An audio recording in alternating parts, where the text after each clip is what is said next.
ഞാൻ വിശ്വസിക്കുന്നു. യേശുവിനെ കുറിച്ച് ബൈബിൾ പ്രഖ്യാപിക്കുന്നത് ശാശ്വത സത്യമാണെന്നും യേശു തന്നെക്കുറിച്ച് തന്നെ പറഞ്ഞ വസ്തുതകൾ നമ്മെ രക്ഷിക്കുന്നു എന്നുള്ളത് വിശ്വസനീയമാണ്. യേശുവിനെ കുറിച്ചുള്ള സത്യമാണെന്ന് ബൈബിൾ പ്രഖ്യാപിക്കുന്ന കാര്യങ്ങൾ ഇനി പറയുന്നവയാണ്. താങ്കൾ അത് വിശ്വസിക്കുമോ? ദൈവത്തിൻ്റെ വചനം പൂർണ്ണമായും സത്യമാണെന്ന് ഞാൻ വിശ്വസിക്കുന്നു. 2 തിമോഥെയോസ് 3:16.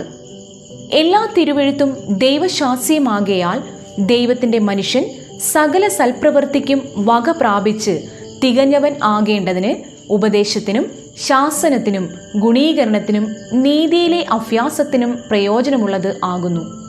മത്തായി 1:20-23 വരെ. ഇങ്ങനെ നനച്ചിരിക്കുമ്പോൾ കർത്താവിൻ്റെ ദൂതൻ അവന് സ്വപ്നത്തിൽ പ്രത്യക്ഷനായി, ദാവീദിന്റെ മകനായ യോസെഫേ, നിന്റെ ഭാര്യയായ മറിയെ ചേർത്തുകൊള്ളുവാൻ ശങ്കിക്കേണ്ട. അവളിൽ ഉൽപ്പാദിതമായത് പരിശുദ്ധാത്മാവിനാൽ ആകുന്നു. അവൾ ഒരു മകനെ പ്രസവിക്കും. അവൻ തൻ്റെ ജനത്തെ അവരുടെ പാപങ്ങളിൽ നിന്ന് രക്ഷിപ്പാനിരിക്കൊണ്ട് നീ അവന് യേശു എന്ന് പേർ ഇടണം എന്ന് പറഞ്ഞു. കന്യക ഗർഭിണിയായി ഒരു മകനെ പ്രസവിക്കും.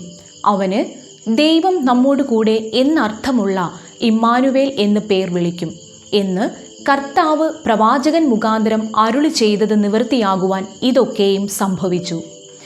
ഏകദേശം 2000 വർഷങ്ങൾക്ക് മുമ്പ് ജെറുസലേമിന് പുറത്ത് കാൽവരി എന്ന ഒരു സ്ഥലം ഉണ്ടായിരുന്നുവെന്ന് ഞാൻ വിശ്വസിക്കുന്നു. അവിടെ 3 പേരെ വധിച്ചു. അവരിൽ 2 പേർ കുറ്റവാളികളായിരുന്നു. യേശു എന്നു പേരുള്ള ഒരു മനുഷ്യൻ നിരപരാധിയാണെന്ന് പ്രഖ്യാപിക്കപ്പെട്ടുവെങ്കിലും മതപീഡനം നിമിത്തം വധിക്കപ്പെട്ടു. ലൂക്കോസ് 23:32-34 വരെ. ദുഷ്പ്രവൃത്തിക്കാരായ വേറെ 2 പേരെയും അവനോടുകൂടെ കൊല്ലേണ്ടതിന് കൊണ്ടുപോയി. തലയോടിടം എന്ന സ്ഥലത്ത് എത്തിയപ്പോൾ അവർ അവിടെ അവനെയും ദുഷ്പ്രവൃത്തിക്കാരെയും ഒരുത്തനെ വലത്തും ഒരുത്തനെ ഇടത്തുമായി ക്രൂശിച്ചു. എന്നാൽ യേശു, പിതാവേ, ഇവർ ചെയ്യുന്നത് ഇന്നത് എന്ന് അറിയായിക കൊണ്ട് ഇവരോട് ക്ഷമിക്കണമേ എന്ന് പറഞ്ഞു. അനന്തരം അവർ അവൻ്റെ വസ്ത്രം വിഭാഗിച്ച് ചീട്ടിട്ടു. യേശു എന്നു പേരുള്ള ഈ മനുഷ്യൻ അന്ന് വധിക്കപ്പെട്ട മധ്യകുരിശിലുള്ള വ്യക്തിയാണെന്ന് ഞാൻ വിശ്വസിക്കുന്നു. കൊലോസ്യർ 2:13-14. അതിക്രമങ്ങളിലും നിങ്ങളുടെ ജഡത്തിൻ്റെ അഗ്രചർമ്മത്തിലും മരിച്ചവരായിരുന്ന നിങ്ങളെയും അവൻ അവനോടുകൂടെ ജീവിപ്പിച്ചു. അതിക്രമങ്ങൾ ഒക്കെയും നമ്മോട് ക്ഷമിച്ച ചട്ടങ്ങളാൽ നമുക്ക് വിരോധവും പ്രതികൂലവുമായിരുന്ന കൈയെഴുത്ത് മായിച്ച് ക്രൂശിൽ തറച്ച് നടുവിൽ നിന്ന് നീക്കിക്കളഞ്ഞു. യേശു എന്നു പേരുള്ള ഈ മനുഷ്യൻ എൻ്റെ പാപങ്ങൾക്കുള്ള പരിഹാരത്തിനായി തൻ്റെ ജീവൻ എനിക്ക് പകരമായി നൽകിയ തികഞ്ഞ ദൈവപുത്രനാണെന്ന് ഞാൻ വിശ്വസിക്കുന്നു. എഫേസർ 1:7. അവനിൽ നമുക്ക് അവൻ്റെ രക്തത്താൽ അതിക്രമങ്ങളുടെ മോചനമെന്ന വീണ്ടെടുപ്പ് ഉണ്ട്. യേശു ദൈവവും പുത്രനും ദൈവത്തിൽ നിന്ന് അയക്കപ്പെട്ട പരിപൂർണ മനുഷ്യനുമാണെന്ന് ഞാൻ വിശ്വസിക്കുന്നു. യേശു മരിച്ചു, അടക്കം ചെയ്യപ്പെട്ടു, 3-ാം ദിവസം ഉയർത്തെഴുന്നേറ്റു. അനേകം ദിവസം സാക്ഷികളാൽ കാണപ്പെടുകയും പിതാവായ ദൈവത്തിൻ്റെ വലത്തുഭാഗത്തേക്ക് സ്വർഗത്തിലേക്ക് കയറിപ്പോവുകയും ചെയ്തുവെന്ന് ഞാൻ വിശ്വസിക്കുന്നു.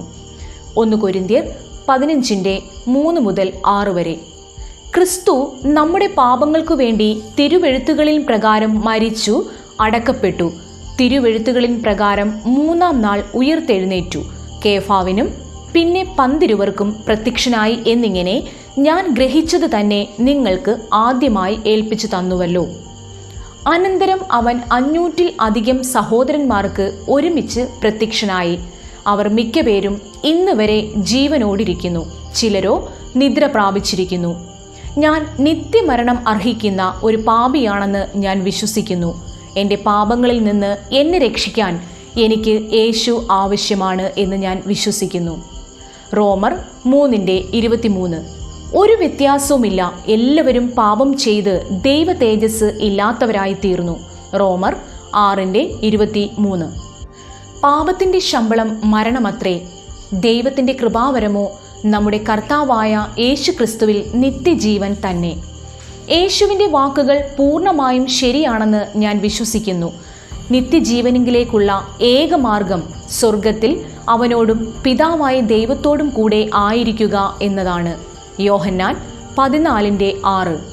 ഞാൻ തന്നെ വഴിയും സത്യവും ജീവനും ആകുന്നു.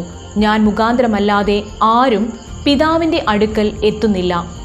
യോഹന്നാൻ 6:66 മുതൽ 68 വരെ. അന്നു മുതൽ അവൻ്റെ ശിഷ്യന്മാരിൽ പലരും പിൻവാങ്ങിപ്പോയി, പിന്നെ അവനോട് കൂടെ സഞ്ചരിച്ചില്ല. ആകയാൽ യേശു 12 നിങ്ങൾക്കും പൊയ്ക്കൊള്ളുവാൻ മനസ്സുണ്ടോ എന്ന് ചോദിച്ചു. ശീമോൻ പത്രസ് അവനോട്, കർത്താവേ, ഞങ്ങൾ ആരുടെ അടുക്കൽ പോകും? നിത്യജീവന്റെ വചനങ്ങൾ നിന്റെ പക്കൽ ഉണ്ട്. യേശു ഈ ലോകത്തിൽ പിറന്നു വീഴുന്ന ഓരോരുത്തരോടും തന്നെ സ്നേഹിക്കുന്നുണ്ടോ എന്ന് ചോദിക്കുന്നുവെന്ന് ഞാൻ വിശ്വസിക്കുന്നു. യോഹന്നാൻ 21:15 മുതൽ 17 വരെ. മൂന്നാമതും അവനോട്, യോഹന്നാന്റെ മകനായ ശീമോനെ, നിനക്ക് എന്നോട് പ്രിയമുണ്ടോ എന്ന് ചോദിച്ചു. യേശുവിനെ സ്നേഹിക്കുവാനും അവനെ അനുഗമിക്കുവാനും എന്നോട് ആവശ്യപ്പെട്ടിട്ടുണ്ടെന്നും ഞാൻ വിശ്വസിക്കുന്നു. യോഹന്നാൻ 15:9. പിതാവ് എന്നെ സ്നേഹിക്കുന്നത് പോലെ ഞാനും നിങ്ങളെ സ്നേഹിക്കുന്നു. എൻ്റെ സ്നേഹത്തിൽ വസിപ്പിൻ. യോഹന്നാൻ 14:21. എൻ്റെ കൽപ്പനകൾ ലഭിച്ചു പ്രമാണിക്കുന്നവൻ എന്നെ സ്നേഹിക്കുന്നവൻ ആകുന്നു. എന്നെ സ്നേഹിക്കുന്നവനെ എൻ്റെ പിതാവും സ്നേഹിക്കുന്നു. ഞാനും അവനെ സ്നേഹിച്ച് അവന് എന്നെ തന്നെ വെളിപ്പെടുത്തും. യോഹന്നാൻ 14:23. യേശു അവനോട്, എന്നെ സ്നേഹിക്കുന്നവൻ എൻ്റെ വചനം പ്രമാണിക്കും. എൻ്റെ പിതാവ് അവനെ സ്നേഹിക്കും. ഞങ്ങൾ അവൻ്റെ അടുക്കൽ വന്ന് അവനോടുകൂടെ വാസം ചെയ്യും. തന്നെക്കുറിച്ച് കഴിയുന്നത്ര മറ്റുള്ളവരോട് പങ്കുവയ്ക്കുവാൻ യേശു എന്നോട് ആവശ്യപ്പെട്ടിട്ടുണ്ടെന്ന് ഞാൻ വിശ്വസിക്കുന്നു. മാർക്കോസ് 5:19. യേശു അവനെ അനുവദിക്കാതെ നിന്റെ വീട്ടിൽ നിനക്കുള്ളവരുടെ അടുക്കൽ ചെന്ന് കർത്താവ് നിനക്ക് ചെയ്തത് ഒക്കെയും നിന്നോട് കരുണ കാണിച്ചതും പ്രസ്താവിക്ക എന്ന് അവനോട് പറഞ്ഞു. സ്വർഗം എന്നൊരു സ്ഥലമുണ്ടെന്ന് ഞാൻ വിശ്വസിക്കുന്നു. യേശു എൻ്റെ മരണശേഷം എന്നെ സ്വർഗത്തിലേക്ക് കൊണ്ടുപോകും. ഞാൻ അവനോട് കൂടെ എന്നേക്കും ആയിരിക്കും. യോഹന്നാൻ 14:1 മുതൽ 3 വരെ. നിങ്ങളുടെ ഹൃദയം കലങ്ങിപ്പോകരുത്. ദൈവത്തിൽ വിശ്വസിപ്പിൻ, എന്നിലും വിശ്വസിപ്പിൻ. എൻ്റെ പിതാവിൻ്റെ ഭവനത്തിൽ അനേകം വാസസ്ഥലങ്ങൾ ഉണ്ട്. ഇല്ലെങ്കിൽ ഞാൻ നിങ്ങളോട് പറയുമായിരുന്നു. ഞാൻ നിങ്ങൾക്ക് സ്ഥലം ഒരുക്കുവാൻ പോകുന്നു. ഞാൻ പോയി നിങ്ങൾക്ക് സ്ഥലം ഒരുക്കിയാൽ ഞാൻ ഇരിക്കുന്ന ഇടത്ത് നിങ്ങളും ഇരിക്കേണ്ടതിന് പിന്നെയും വന്ന് നിങ്ങളെ എൻ്റെ അടുക്കൽ ചേർത്തുകൊള്ളും. ഇനി പറയുന്ന സത്യങ്ങൾ നിങ്ങളുടെ ഹൃദയത്തിൽ ശേഷിക്കുന്ന ചോദ്യങ്ങൾ പരിഹരിക്കുന്നതും കർത്താവായ യേശുക്രിസ്തുവിൽ വിശ്വസിക്കുവാനുമുള്ള താങ്കളുടെ ആഗ്രഹത്തിന് ആവേശം പകരുവാനും സഹായിക്കും. മാത്രമല്ല, താങ്കൾ രക്ഷിക്കപ്പെടുകയും ചെയ്യും. യോഹന്നാൻ 6:28 മുതൽ 29 വരെ.